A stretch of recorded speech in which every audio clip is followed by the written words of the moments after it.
This week on Conversations, we get an insight into the remarkable life of Africa's Empress of Song.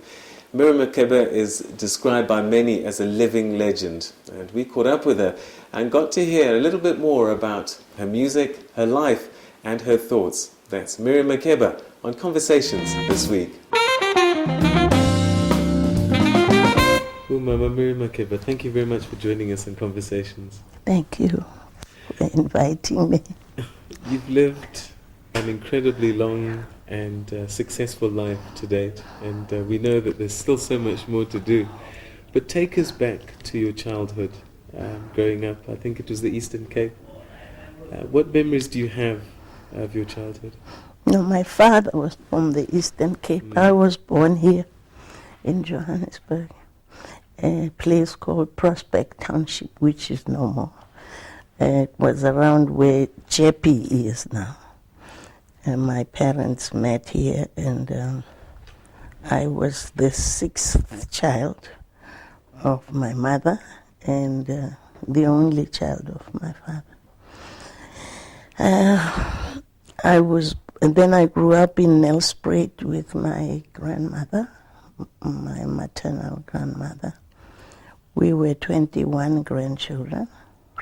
I was the youngest, 21st, and it was difficult but quite nice. We were always together. We used to eat in groups, the youngest together, girls and boys together. And then my grandmother moved to Pretoria, which is where I started school. Didn't go very far in school because my mother was very tired then and she could not work anymore. What do you remember your mother teaching you about life? She was a very strong woman, and I think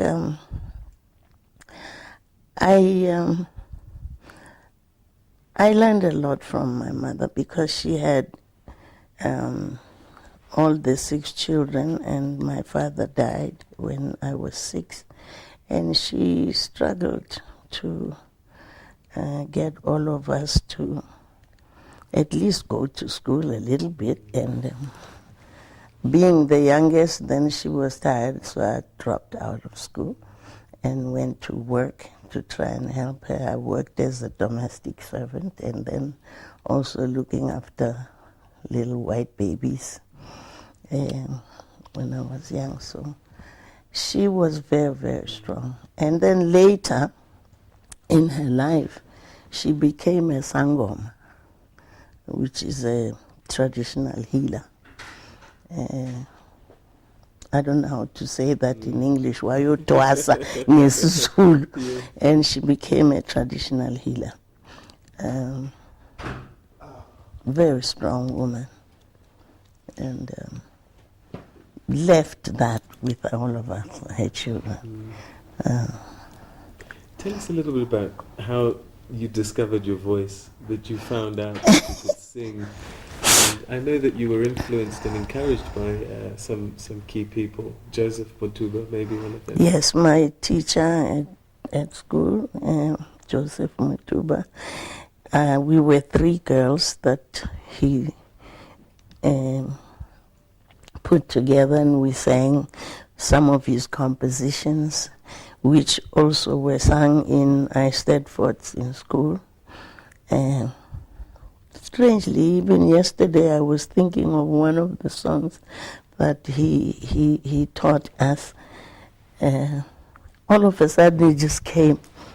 I had forgotten the song, but I was in the car yesterday and I started thinking about the song. And then I was... I never knew I could sing, but you know, I always liked singing. You couldn't ask me twice to sing. I just jump up and sing as a child. And my brother, he loved music. He played piano and alto saxophone. And he used to call me when I'm playing full of dust, when he has friends, to come and sing, and I would just sing. And he taught me songs in English. I didn't even speak English then, but he taught me, and he had a very big collection of records. So, and I liked music. And when I first got paid for singing, I said, "Oh my God, they paid me for singing." You know, I never thought I would make a career out of it. You've worked with many important artists, both locally and abroad. And I wonder if you can take us back to the days when you first started singing with Dorothy Masuka, Dolly Ratebe. Dolly was very special to us. She was the first South African female performer to really capture the whole country. She was our first film star, first performer. And not only was she that, she was very beautiful too, physically beautiful. And so there was no young girl that didn't want to be a Dolly Ratebe. So we all looked up to her. Then came Dorothy Masuka. Dorothy was from Zimbabwe, but she grew up here. And she also, she was very popular long before me, because she sang in Rhodesia, South, for the Queen Mother. And she was very popular for that and so on, and she came here. And I was very close to Dorothy more than Dolly, except just before Dolly passed away. I got all the female singers to come together so we can honor Dolly Ratebe, and we did 3 shows at the theater in Johannesburg here to honor her, and we gave her some money just to say thank you, because she really influenced a lot of us. And then not long after that, she passed away. And in fact, I took her to the hospital. I went to see her, and I found her lying down. I took her to the hospital, and a couple of days after, she passed away. And Dorothy used to come to my mother's house in Mofulo. She knew my mom, and she liked my mother a lot. My mom liked her too. And so we were very close with Dorothy. And we would get together and think of some melodies and sing together and so on. But as performers, she sang for a different company, record company, and I was with Kalu. And we were rivals then on the on records, but we were very close as friends. You know, people couldn't understand that. But that was the same sort of time you met Shuna Sunny Pillay, who I suppose... Shana, I met Shana in African jazz. They were all in African jazz and variety. So I always say I'm not a jazz singer, so maybe I was the variety part. And so... But falling in love with an Indian man, was that quite controversial at the time? It was, but nobody bothered us. Shana's mother liked me very much, yeah. And so there was no problem. What do you remember about her? About Shana? Shana, yeah.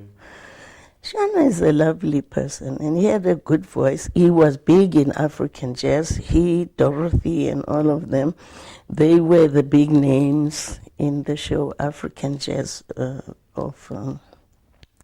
that time. And for instance, their names would be up there, and we were the others.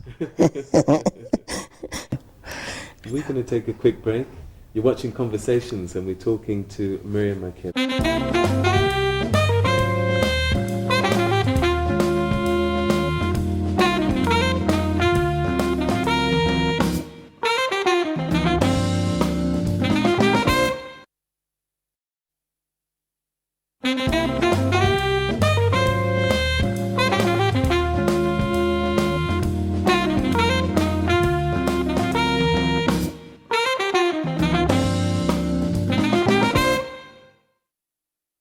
Welcome back. You're watching Conversations, and we're talking to Umama Miriam Makeba.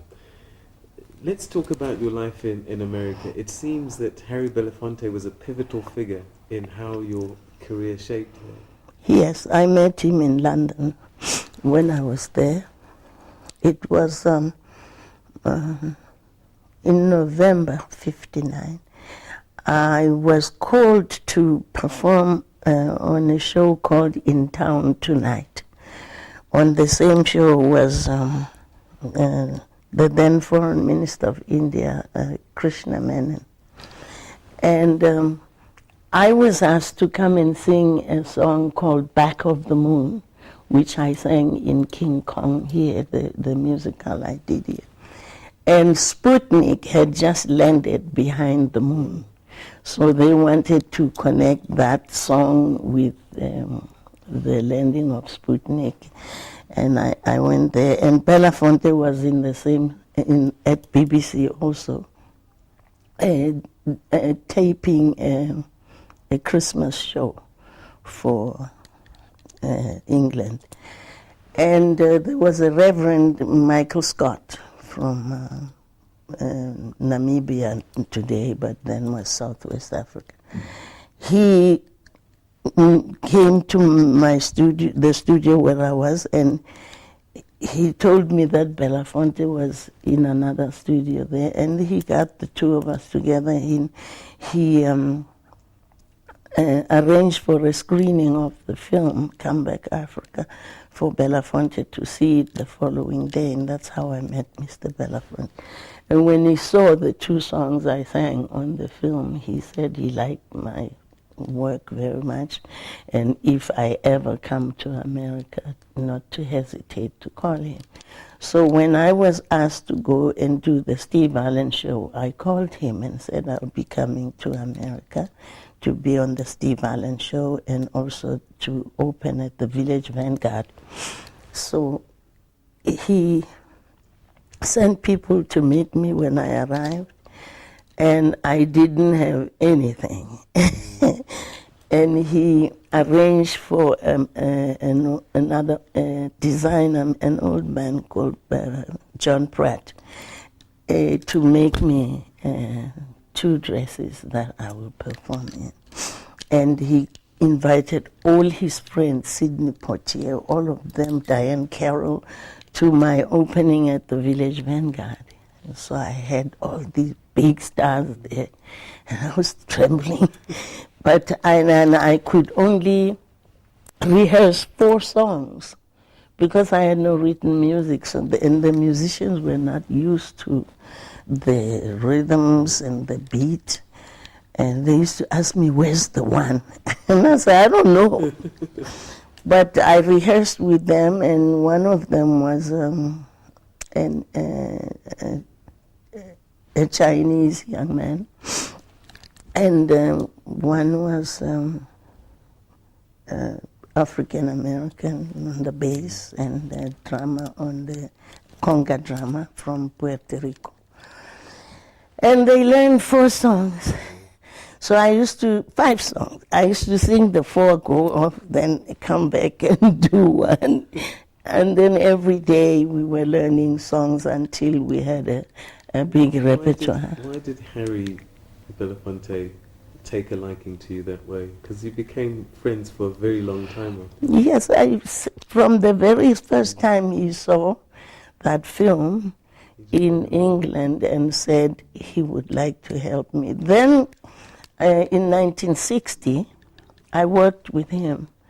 He had me in the summer in his show. He was doing a show in Canada and the United States, sometimes in tents, and so on. And he featured me in his show. And that was it. I worked with him from 1960 to 67, every summer. And you won a Grammy together. Yes, we did. I taught him the South African songs on that album, An Evening with Belafonte Makeba. We sang all African songs, mostly South African. There's only one, Malaika, which was from Tanzania. And I had to teach him all the songs and the pronunciations and all that. Your music career is very well documented, and people have followed your career and the songs. What perhaps people don't quite know is that whilst you were in exile, you did get involved and did your bit in terms of the politics as well. You made a speech at the UN in 1963. Did you realize how important it was at the time? I did not. I didn't. I was asked to go and speak in 63 before the special committee. At that time, they called it on apartheid. Then they changed it against apartheid. To speak about the life of a black artist in South Africa. And then in 64, I went back before the same body to plead for the release of women prisoners here at home. And then in 75, the president of Guinea, President Sékou Touré, asked me to read the speech for Guinea. In his opinion, it was to emphasize, to put an accent on South Africa. And me being there, having been so popular, reading the speech, he felt people would focus on the problems of South Africa. And so 76, I went to speak again at the UN on South Africa. And then also, this was now at the special, in the General Assembly, 75, 76. Then I went to the UNESCO in France and performed there.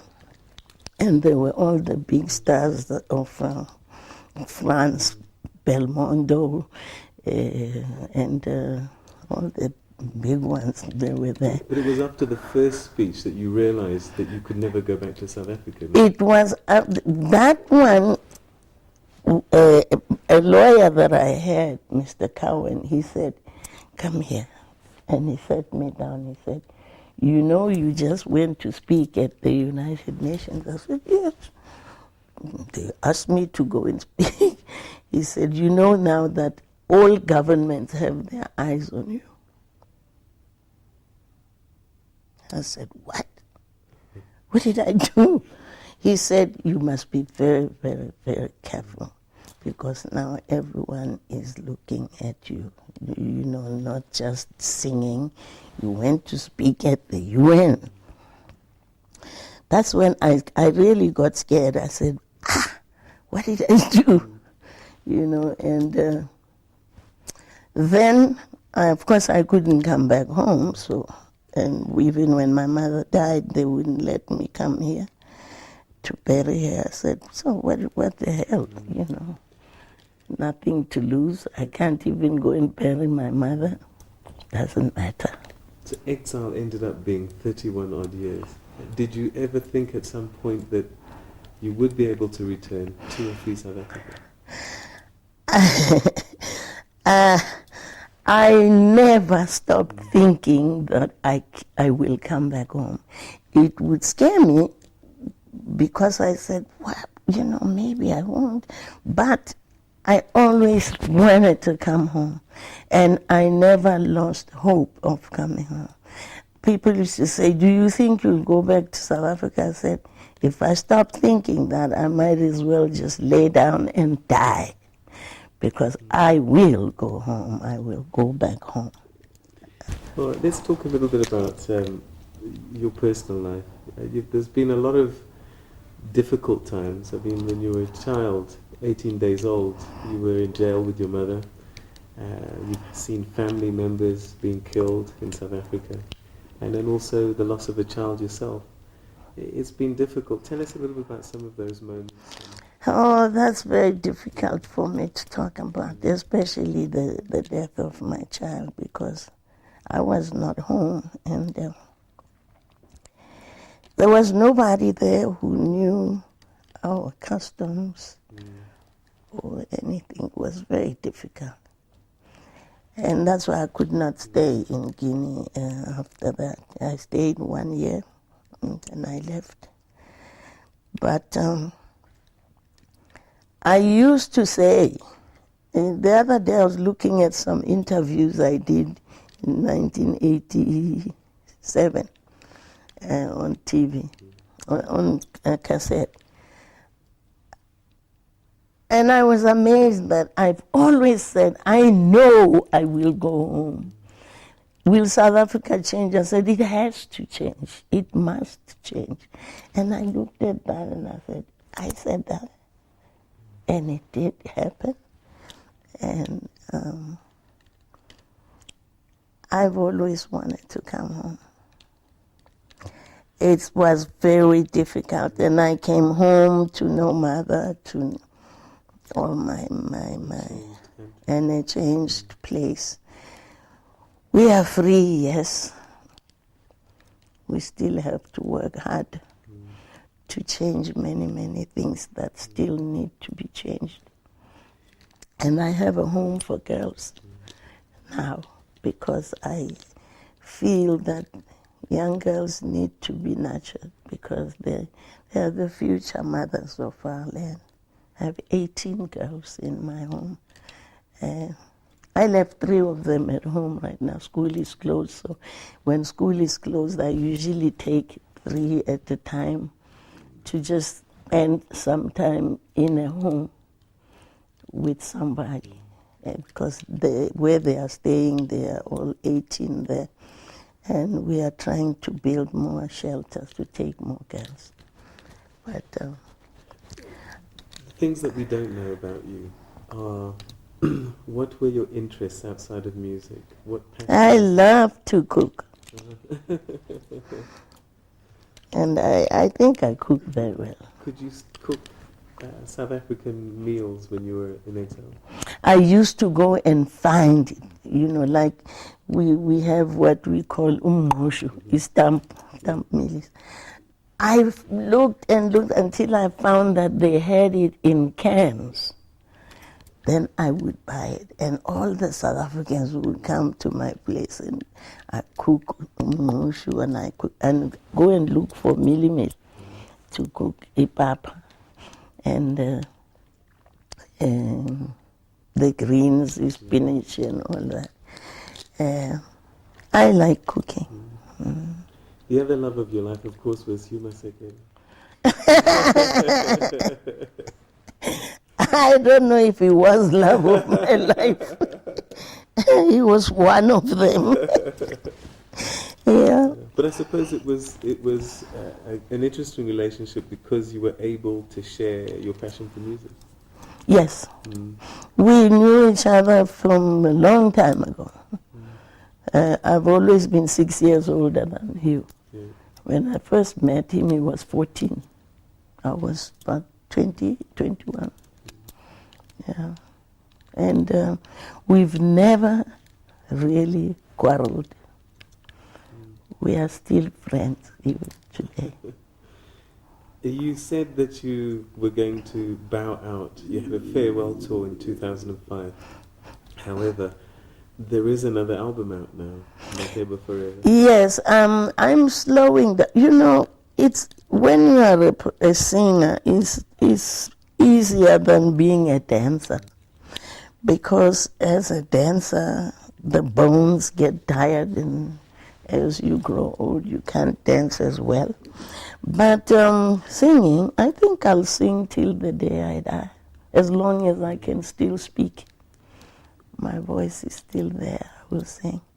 And this album that I just did called Makeba Forever, I have sung songs that people did not know here at home because my music was banned. And so I felt that I should repeat some of the songs I did abroad that they never got to hear here. And it has more African songs than most of my albums. Songs from different parts of Africa, Guinea, Tanzania, and Kenya. There's one I called Pole Mzee, about Mzee Kenyatta. And I just enjoyed doing that. And I believe I will be doing that again, to just take songs that people here at home were deprived of listening to. I couldn't believe it when I came home and I was told people were being arrested for playing my record, with the one with Belafonte. You know, I said, what? Arrested? Finally, what do you still want to do? What's still passion? You've talked about the children. Is there anything else that's still a passion for you? Yeah, I like also creating clothes, making clothes. You know. Yeah, most of my clothes are made at my house, even my performing dresses. I don't like to go and buy ready-made clothes. Yeah. And but children, I love children. I've got 2 grandchildren and 2 great-grandchildren. Yeah. My great-grandson is very talented. He plays piano, he plays congas, drums, and he sings and writes his own songs at 11. That's remarkable. Umama Africa. Miriam Makeba, thank you very much for joining us on Conversations and sharing your remarkable life with us. Thank you. And that's where we'll leave this week's Conversations. Thank you for joining us. Join us again at the same time next week as we track and find out more about another remarkable life.